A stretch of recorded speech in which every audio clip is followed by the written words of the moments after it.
In Creo Parametric, you can create copy geometry features that reference 3D annotations from model-based definition, but just like with published geometry features, those 3D annotations must belong to a datum annotation feature first.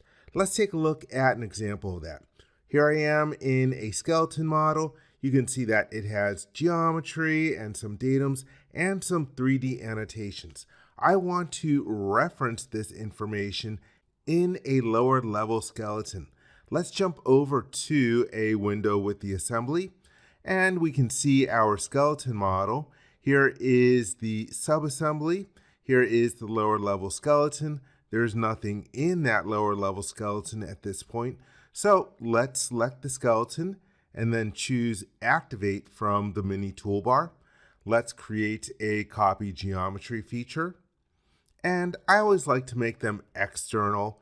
So when I click external, I need to select a reference model. I will just select the skeleton model right out of the model tree. For placement, let's click OK to accept default placement. And so let's grab a body to begin with. Let's just grab something. So I'm going to zoom in here and grab one of the bodies. And at the bottom of the References tab, we have the Annotation section. Here we have an Edit button.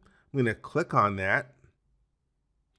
This opens up the Propagate Annotations dialog box.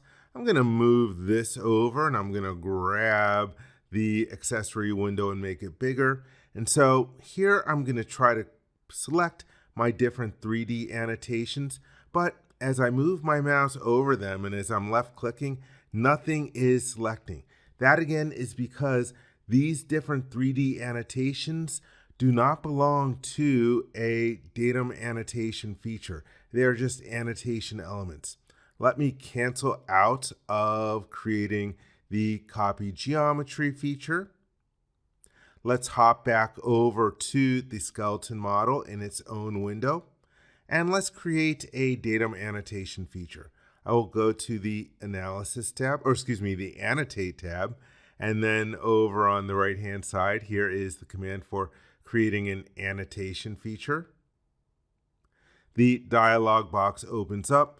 On the right-hand side of the ribbon, we have an icon that allows us to select existing annotations to consume/copy.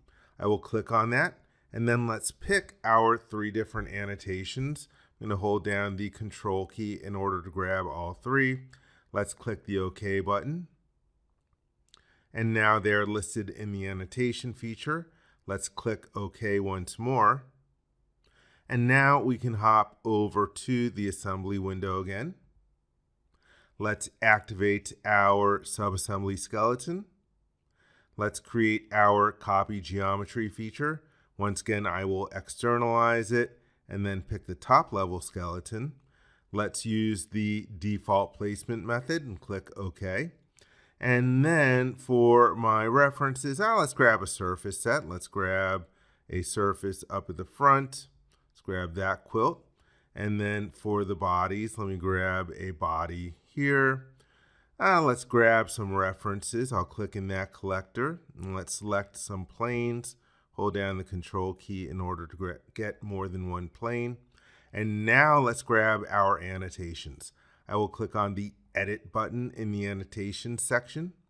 And then the Propagate Annotation dialog box opens up. And now I am capable of picking my different 3D annotations. Let's click OK when we're done selecting, and then OK to close the Propagate Annotation dialog box. Before I complete my copy geometry feature, let's rename it. I always like using a naming convention that is, let me call it ECG for external copy geom, and then the name of the reference model. That way I can easily tell by the name where it comes from. And now that I've entered the name, let's hit the check mark and give it a moment to regenerate. This is a very heavy model. All right, so now that we have created the copy geometry feature, let's open that skeleton in its own separate window.